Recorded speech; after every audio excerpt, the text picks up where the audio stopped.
प्रिय विद्यार्थियों, online class में आपका पुनः हार्दिक अभिनंदन। इस वीडियो में मैं आपके साथ बात करूंगा गुप्त साम्राज्य के दूसरे सर्वाधिक महत्वपूर्ण शासक, शक्तिशाली और महान शासक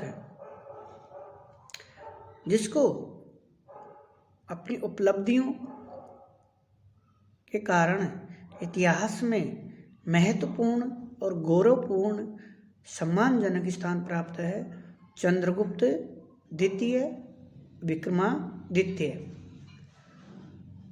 प्रिय विद्यार्थियों, जैसा कि मैंने आपको पिछले वीडियो में बताया कि समुद्रगुप्त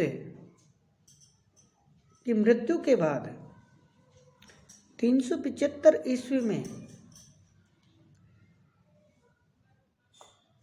उसका बड़ा पुत्र रामगुप्त गद्दी पर बैठा। रामगुप्त ने 375 ईस्वी से लेकर 380 ईस्वी के मध्य यानी लगभग 5 साल अल्पकालीन शासन किया, जिसकी ऐतिहासिकता की हम बात करते हैं तो उसकी ऐतिहासिकता निश्चित रूप से तय होती है, निश्चित होती है, साक्ष्यों के आधार पर, जिसको नकारा नहीं जा सकता। और उसकी हत्या करके निर्बल और कमजोर अहिंसावादी रामगुप्त की हत्या करके उसका छोटा भाई चंद्रगुप्त 380 ईस्वी में गुप्त साम्राज्य की गद्दी पर बैठता है। और गद्दी पर बैठने के बाद चंद्रगुप्त द्वितीय और विक्रमादित्य की उपाधि धारण करने के कारण भारतीय इतिहास में चंद्रगुप्त द्वितीय विक्रमादित्य के नाम से जाना जाता है, जिसका शासनकाल है 380 ईस्वी से 414 ईस्वी। चंद्रगुप्त द्वितीय ने अपने बड़े भाई रामगुप्त की हत्या करने के बाद उसकी पत्नी ध्रुव देवी के साथ विवाह कर लिया, यानी अपनी भाभी और रामगुप्त की पत्नी के साथ विवाह करके उसके 2 पुत्र हुए, कुमारगुप्त और गोविंदगुप्त। अब हम बात करते हैं जैसे चंद्रगुप्त द्वितीय की। तो चंद्रगुप्त द्वितीय एक योग्य पिता का योग्य पुत्र था, कुशल सैनिक, पराक्रमी सैनिक, कुशल प्रशासक, दूरदर्शी, न्यायप्रिय, उदार, सभी दृष्टि से वो योग्य था, जिसने विक्रम, देवश्री, देवराज, विक्रमांक आदि की उपाधियां धारण की। विक्रमादित्य की। चंद्रगुप्त द्वितीय की उपलब्धियों की बात करते हैं हम आपके विश्वविद्यालय पाठ्यक्रम के हिसाब से जब हम बात करते हैं तो चंद्रगुप्त द्वितीय ने सबसे पहली बात तो यह है कि जब समुद्रगुप्त जैसा शक्तिशाली सम्राट हुआ, जिसने साम्राज्य विस्तार की, विजयों की, भौगोलिक विस्तार की नीति को जिसने पहले से ही क्रियान्वित कर दिया, तो अब बहुत कुछ उसके लिए बचा नहीं। चंद्रगुप्त द्वितीय को पास पहले से एक विशाल साम्राज्य मौजूद था, उसको केवल उसको सुदृढ़ करना था, मजबूत बनाना था और उसको संभालना था, सुरक्षित रखना ही उसकी एक महत्वपूर्ण उपलब्धि थी। ज्यादा कुछ करने की उसको जरूरत नहीं थी। फिर भी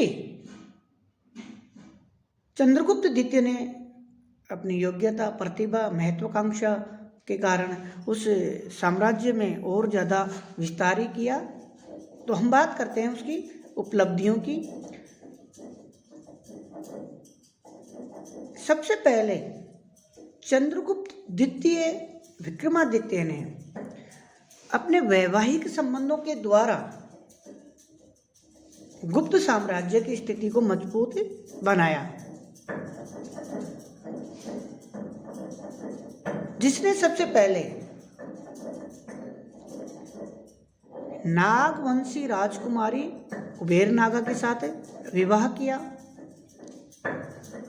जैसा कि आप जानते हैं, मैंने आपको पिछले वीडियो में बताया है कि नागवंश उस समय का एक प्रतिष्ठित, शक्तिशाली और सम्मानजनक वंश था, जिसके भारत में विभिन्न क्षेत्रों में उनकी विभिन्न शाखाएं शासन करती थी। जिसमें मैंने आपको बताया कि मथुरा और पद्मावती, ग्वालियर की जो शाखाएं थी नागों की, उन पर तो समुद्रगुप्त ने उनको समाप्त कर दिया, लेकिन शायद दक्षिण में जो नागवंशी राज्य थे, उन राज्य और वंशों की महत्वपूर्ण और शक्तिशाली सम्मानित स्थिति होने के कारण समुद्रगुप्त ने उन पर आक्रमण करना उचित नहीं समझा और नागवंशी राजकुमारी कुबेर नागा के साथ अपना विवाह किया। नागवंश उस समय के सम्मानित वंश था, शक्तिशाली वंश था और नागों के साथ वैवाहिक संबंध स्थापित करने के कारण गुप्त साम्राज्य के लिए उसका दूरगामी और महत्वपूर्ण परिणाम हुआ। दूसरा वैवाहिक संबंध, चंद्रगुप्त द्वितीय ने अपनी पुत्री प्रभावती गुप्त अर्थात प्रभावती गुप्ता, जिसका जन्म नागवंशी रानी कुबेर नागा से हुआ था, प्रभावती गुप्ता का विवाह चंद्रगुप्त द्वितीय ने वाकाटक राजवंश के शासक पृथ्वीसेन के पुत्र रुद्रसेन द्वितीय के साथ किया। वाकाटक दक्षिण पश्चिम में स्थित एक महत्वपूर्ण शक्ति थे और महाराष्ट्र और पश्चिम भारत में इनका एक शक्तिशाली राज्य था। चंद्रगुप्त द्वितीय को मालवा, काठियावाड़ और गुजरात में विजय प्राप्त करके शकों की शक्ति को उन्मूलित करना था, समाप्त करना था, उन पर विजय प्राप्त करना था। इसके लिए वो वाकाटक शासकों का सहयोग प्राप्त करना चाहता था। इसलिए उसने अपनी पुत्री प्रभावती गुप्ता का विवाह रुद्रसेन द्वितीय के साथ कर दिया।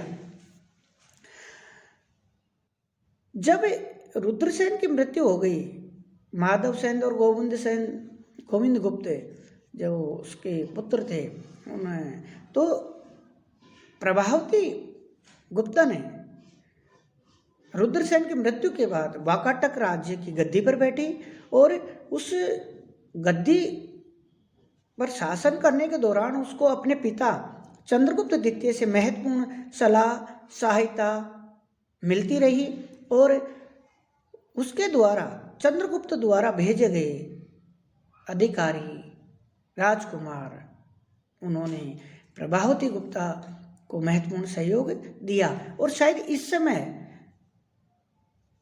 जो वाकाटक राजवंश था वो गुप्त प्रभाव में और ज़्यादा आ चुका था। तीसरी वैवाहिक संबंध की बात करते हैं तो जो तालगुंड अभिलेख स्तंभ लेख जो प्राप्त होता है काकुत्स वर्मन का, जो कदम वंशी शासक था,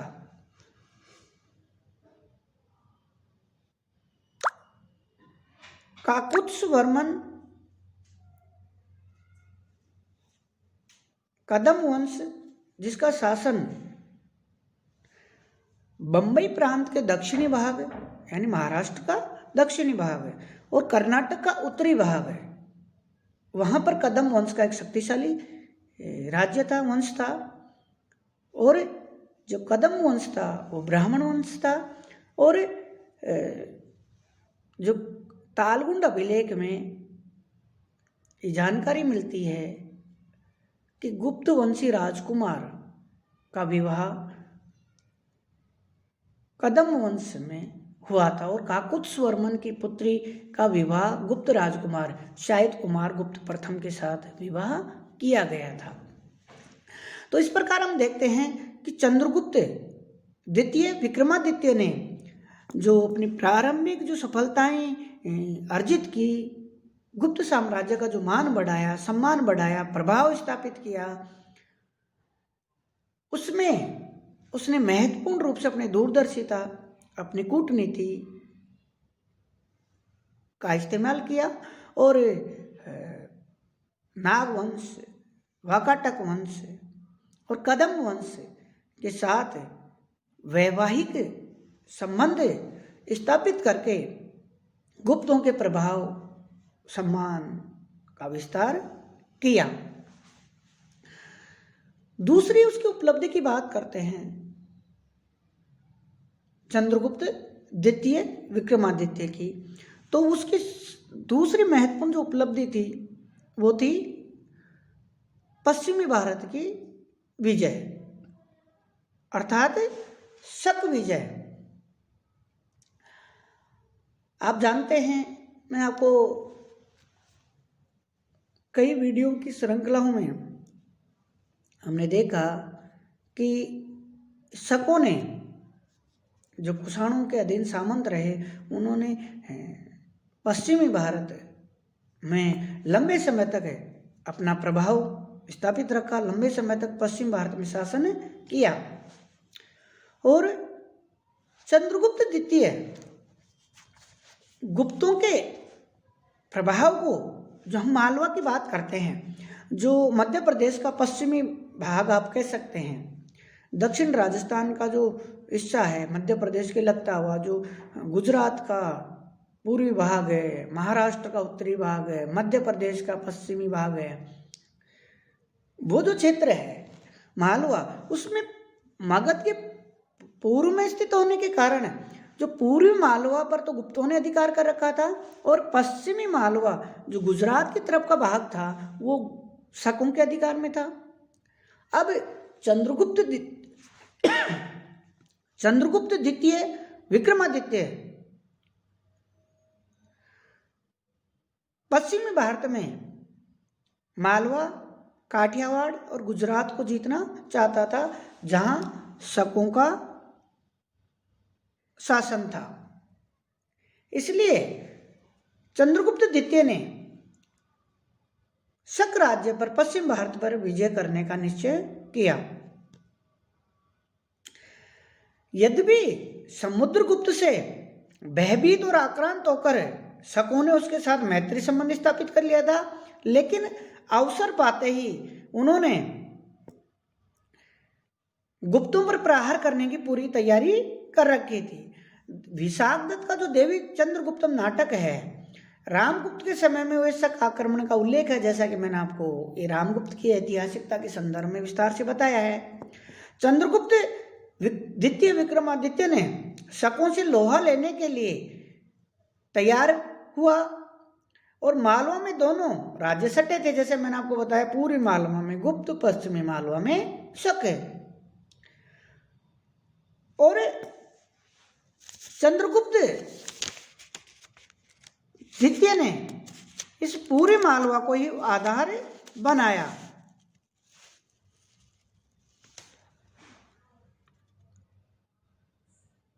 जो चंद्रगुप्त द्वितीय का संधि विग्रहक मंत्री था वीरसेन साव का एक अभिलेख हमें भीलसा से प्राप्त होता है और उसके समीप उदयगिरी की पहाड़ी पर स्थित है, जिसमें लिखा है कि सारी पृथ्वी को जन कामना करते हुए स्वयं अपने राजा के साथ वहां आया और उसमें संदेह नहीं कि चंद्रगुप्त द्वितीय का यहाँ आना उसके सब शक अभियान के प्रसंग में ही यह उल्लेख हमें प्राप्त होता है।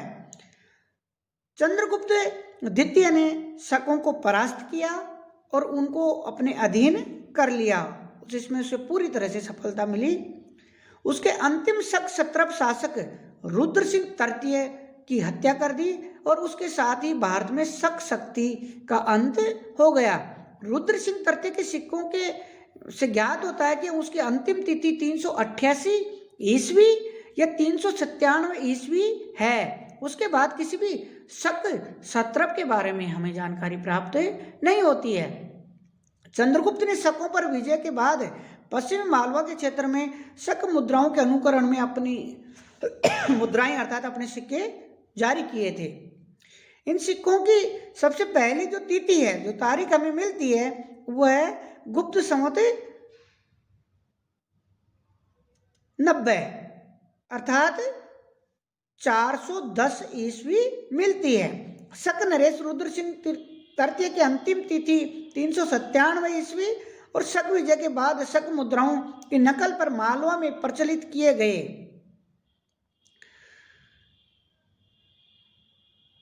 चंद्रगुप्त द्वितीय के सिक्के भी पूर्ववर्ती ज्ञात तिथि जो है वो 410 ईस्वी, इन दोनों तिथियों को मध्य चंद्रगुप्त का शकों के साथ युद्ध हुआ होगा। विद्वानों का अनुमान है कि यह तिथि 400 ईस्वी के आसपास रही होगी। यानी जैसे कि हम बात करते हैं कि शक संवत के संदर्भ में भी बात करते हैं कि कुषाण वंश के संस्थापक कनिष्क द्वारा जो शक संवत चलाया गया, जिसका कोई नाम नहीं था, उसको शकों ने लंबे समय तक अपने सिक्कों में अभिलेखों में प्रयोग किया और वो लगभग 4वीं सदी ईस्वी तक चलता रहा। बाद में वो शक संवत के नाम से प्रचलित हो गया। तो जो हम शकों के शासनकाल की बात करते हैं, शकों के राज्य की बात करते हैं, तो 400 ईस्वी के लगभग शकों का जो उन्मूलन हो गया, उनकी सत्ता समाप्त हो गई। चंद्रगुप्त द्वितीय की शक विजय सबसे महत्वपूर्ण परिणाम यह निकला कि पश्चिम मालवा, गुजरात, सौराष्ट्र, काठियावाड़ के प्रदेश गुप्त साम्राज्य में मिला लिए गए और पश्चिम में गुप्त साम्राज्य की सीमा अब अरब सागर तक पहुंच गई। आधुनिक जो बड़ौच है, भृगुकच्चू नामक प्रसिद्ध बंदरगाह अब गुप्त साम्राज्य के अंतर्गत आ गया। मालवा, गुजरात, सौराष्ट्र के उर्वरक तथा समृद्ध प्रदेशों की प्राप्ति तथा पश्चिमी तटवर्ती बंदरगाहों के संपर्क से गुप्त काल के व्यापार वाणिज्य में अभूतपूर्व उन्नति और प्रगति हुई। उस काल में उज्जैन व्यापार का बड़ा केंद्र था और बहुत सारे व्यापारिक मार्ग वहां आकर मिलते थे। ऐसा प्रतीत होता है कि शक विजय के पश्चात चंद्रगुप्त ने अपनी दूसरी राजधानी उज्जैन में स्थापित की। 58 ईसा पूर्व के शकों को परास्त करने के और उज्जैन के राजा विक्रमादित्य ने विक्रम संवत का प्रतिपादन किया था। विद्वानों का मानना है कि इस परंपरा में स्मृति में चंद्रगुप्त ने शक विजय के बाद ही विक्रमादित्य की उपाधि धारण की थी। और जो चंद्रगुप्त की एक और उपाधि मिलती है शकारी की, वो भी उसकी पश्चिम भारत की विजय उपलब्धि की तरफ इशारा करती है। इस प्रकार हम देखते हैं कि चंद्रगुप्त ने अपनी योग्यता, प्रतिभा, कूटनीति और दूरदर्शिता से गुप्त साम्राज्य का विस्तार किया, उसको प्रभाव को, उसके यश को, सम्मान को और ज़्यादा विस्तारित किया। और पश्चिम भारत में जब हम बात करते हैं कि पश्चिम भारत में जो शकों का राज्य था उसको समाप्त करने में, उन्मूलित करने में उसका जो उद्देश्य था, उस उद्देश्य की पूर्ति के लिए जैसा कि उसने अपनी पुत्री कुबेर नागा का वाकाटक वंश के साथ वैवाहिक संबंध स्थापित किया। और इतिहासकारों का मानना है कि शकों पर विजय प्राप्त करने में, शकों को उन्मूलित करने में शायद वाकाटक राज्य के संसाधन और उनका वाकाटकों का गुप्तों को पर्याप्त सहयोग और समर्थन प्राप्त हुआ और शक विजय को आसान बना दिया। धन्यवाद।